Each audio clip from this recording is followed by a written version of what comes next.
So to tie it back into last week a little bit more, you remember Giuseppe Mazzini? Here he comes. The You don't Italian guy remember who him? pretty much started the Spanish-American War is what I Yep, remember. yep.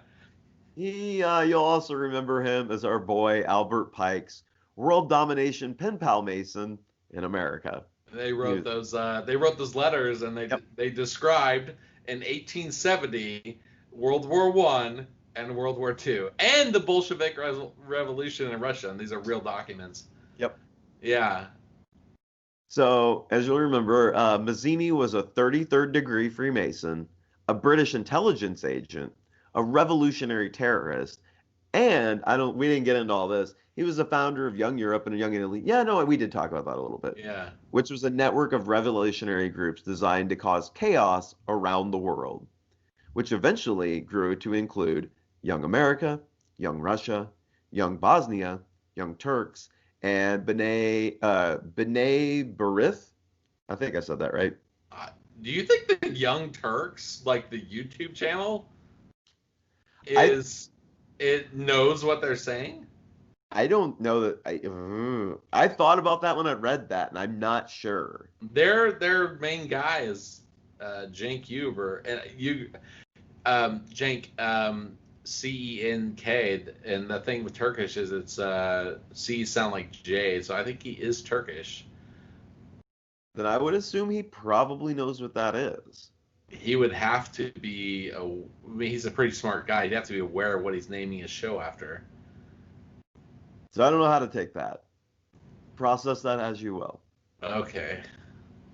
A copy of Giuseppe Mazzini's book, The Duties of Man, resides at the Great Lodge of the Great East of Italy and was given to Grand Master Stefano Bizzi.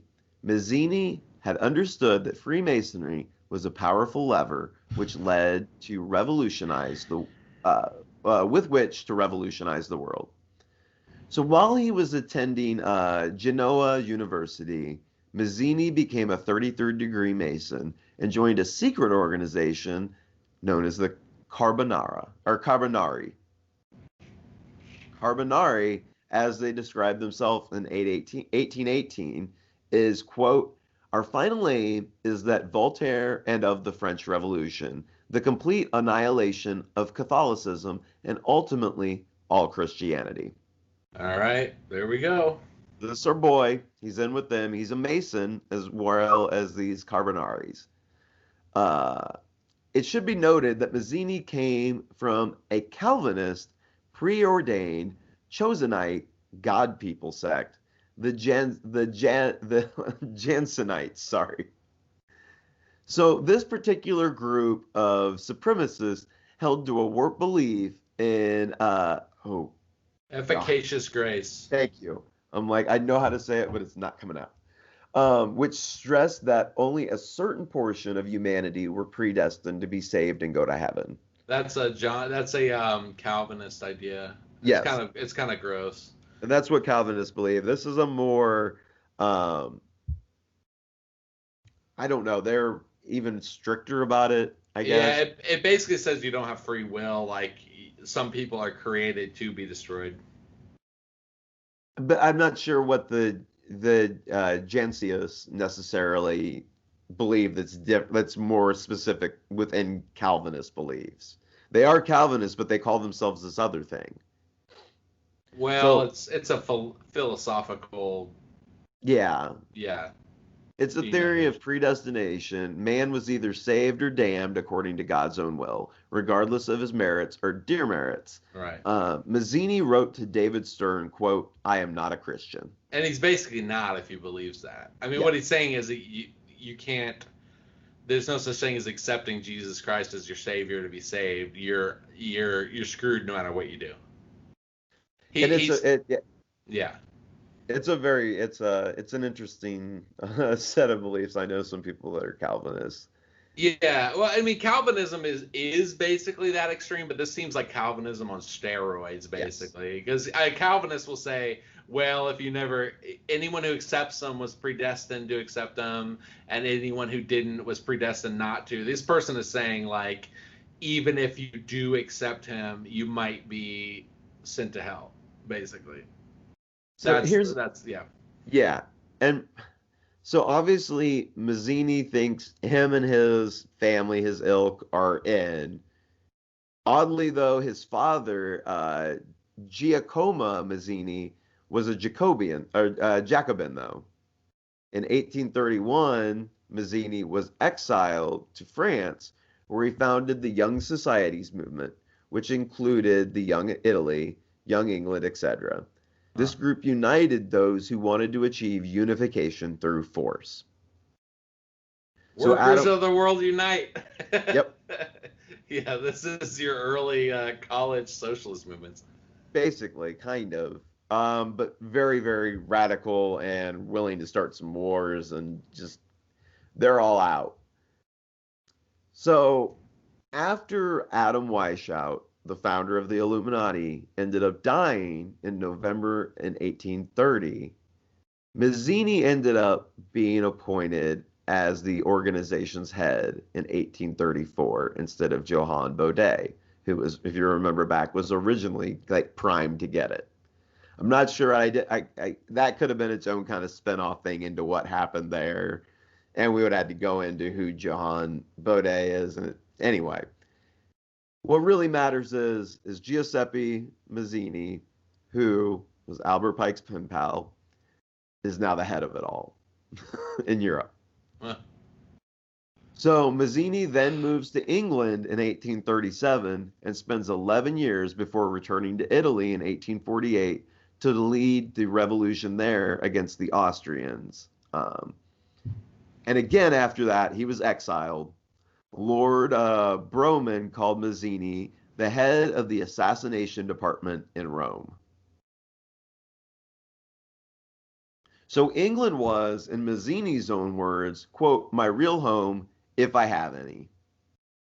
One of Mazzini's most authoritative biographers, Dennis Mack Smith, recounts the pleasure of philosopher and economist John Stuart Mill experienced in September 1837 at getting to meet Mazzini. Quote, celebrated Mazzini, the most eminent conspirator and revolutionist now in Europe, and the most accomplished and in every way superior foreigner he had thus far known. Just a good guy. He's just a good guy. Just like this guy. He's overthrowing governments, throws a great party, just a lot of fun to be around. John Stuart Mill is a big deal. Yeah, I know. That's why I'm like this, and he thought he was a fan of Mazzini. And he complimented him as a conspirator? Yes. All right. Yeah. So in 1848, the group known as Hate Vente Romain led the activities of most of Europe's secret societies. In April 1836, the Hot of the Vote, whose pseudonym was Nubius, wrote to Beppo, who was another pseudonym within their organization, about Mazzini and his true Luciferian and I am God nature. Nubius wrote, Mazzini behaves too much like a conspirator of melodrama to suit the obscure role we resign ourselves to play until our triumph. Mazzini likes to talk about a great many things, about himself above all. He never ceases writing that he is overthrowing thrones and altars, that he fertilizes the people, that he is the prophet of humanitarianism. So they don't like him. Yeah. They're a secret society, and they don't like that he's like kind of a celebrity. He's kind of the John Gotti of conspiracy stuff. Right. I like humanitarianism at that point was used to basically mean secular humanism. Yes. He's kind of like the I don't know who, like Richard Dawkins, or who are these like four horsemen of the atheism or whatever people talk about. Like he's kind of this. This makes me think more that there's a split going on. There's people who believe in God, who say, you know, we're going to come together to do this Mason thing, and then there's people who are like using it to do this weird secular atheist Luciferian thing. It does, doesn't it? It's like But some it's of the Masons are like, oh, you keep talking about, I mean, because this guy was a big deal with Albert Pike. So knowing there's some people in Europe who are saying like this guy's full of crap, like, it makes it sound like there's like a war going on inside of Freemasonry. and that may be because lodges, to some extent, they claim to operate independently. They're united, but they're also doing their own thing. So I Yeah. guess you could have ones that don't do a lot of this stuff, but they still, I don't know, but there's a lot of ritualistic stuff that they do all do. And so it's at what point do you draw the line between, well, you're doing occult stuff and you're not, based on Right. whether or not you want world domination? That isn't really the dividing line. No, I think the problem is with any secret society as opposed to a church, which is public, is that the secret people are always going to rise to the top. Like Albert Pike said, they will take people from any lodge who reach a certain level who want Yep. to form their. So it's like you can join a secret society and it could be all good in your local lodge, but you're just a feeding ground for something Yeah. bigger and more and evil. And it's like that's the exact opposite with any church, is that it gets more and more public the higher it gets. Yeah. Yeah. I'd agree with that. So, after young Italy gangs forced Pope Pius IX to flee Rome, I've Mazzini was. never heard about that. Oh, yeah, that was the thing. They forced a pope to flee Rome. Okay. Yeah. And Mazzini was installed with British backing as one of the Papal States dictators from March to June in 1849. Okay. Okay. For the next 3 decades, the prime ministers of Italy would be Mazzini's British agents. All of Mazzini's young movements were designed to balkanize Europe into Catholic and Protestant divide and conquer lines. He would also encourage extreme nationalism along ethnic lines and throw fuel on the fire. For example, he supported Hungarian national aspirations from Austria, but then got Romania and Hungary feuding over multi-ethnic Transylvania. But international control was Mazzini's real dream. So he's stirring up stuff inside countries to this is to create international governance. Yeah, because eventually, if everybody's at war, like it would be better for everything to just come together, right? Because there's this big problem. Somebody's got to come in and Right. take over everything and bring order to all this lawlessness. Well, I've never heard this described in this way or with historical context. So, but what I've heard for a long time from conspiracy theorist friends that I have is that the goal is to create, because this didn't used to make sense to me.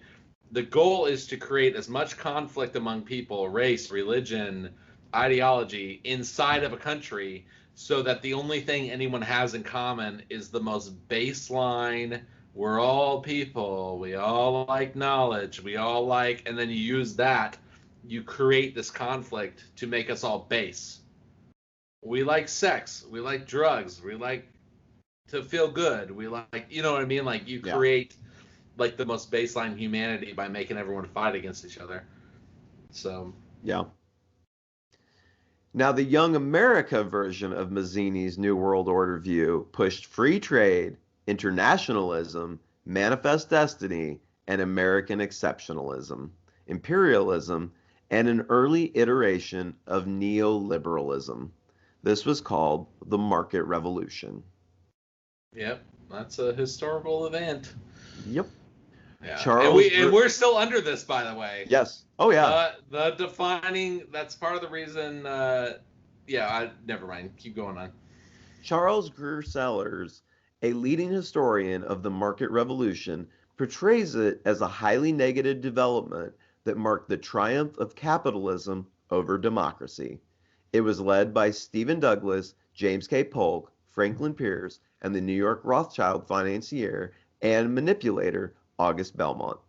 Sellers observes, quote, while dissolving deeply rooted patterns of behavior and belief for competitive effort, it mobilized collective resources throughout government to fuel growth in countless ways, not least by providing the essential legal, financial, and transport infrastructures, establishing capitalistic hegemony over economy, Hmm. politics, and culture, the market revolution created ourselves and most of the world we know. Yeah. Neoliberalism. Yep. Giuseppe Mazzini, the Chosenite, was upfront about the whole scheme. Quote, "We aspire to corrupt in order to govern. We have taken from the people all the gods of heaven and earth, their religious faith, their faith in monarchy, their honesty, and their family virtues." That's it. I'm just sad. Now I'm just I'm gonna sad. stop there. I decided I would end on possibly the lowest note of the entire episode. It's a interesting decision. I agree with it though. I mean, I would encourage our listeners to think really hard about these goals. And we've talked about these in a few episodes, including your last Freemason episode Yep. and my episodes on the MJ12, etc.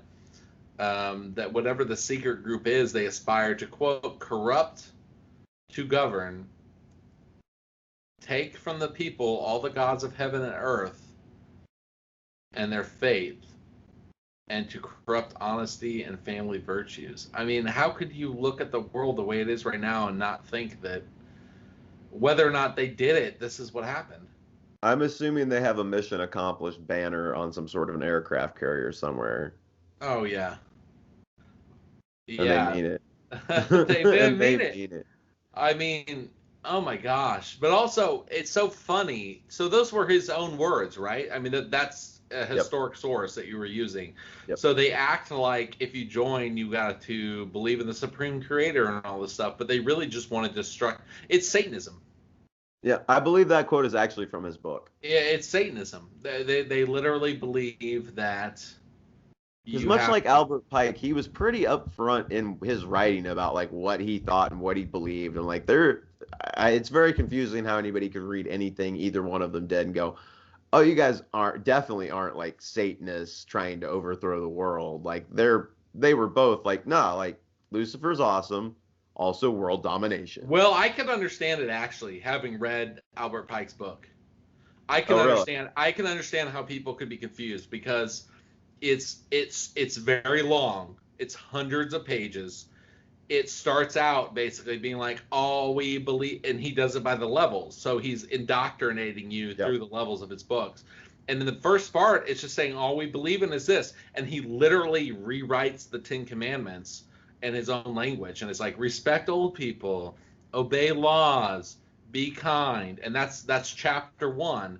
And by the time you get to chapter, 16, 17, 18, by the time you get into the 20s, he's saying he's doing nothing but writing a polemic about how Jesus Christ is nothing but a forgery from other religions, and it all goes back to the light bearer, and he's rewriting his own religion. But he starts out, I can understand how people could get sucked into this, is what I'm saying. Like, Yeah.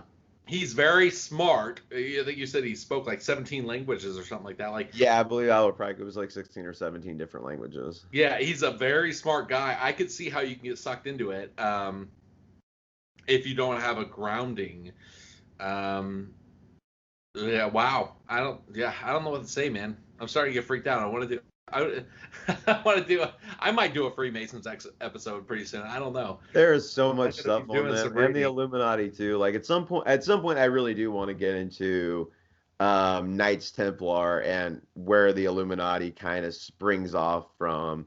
Because much like we're finding, especially like with the government groups, it's just rebranding happens all the time. Like it's the same groups, they go by different names.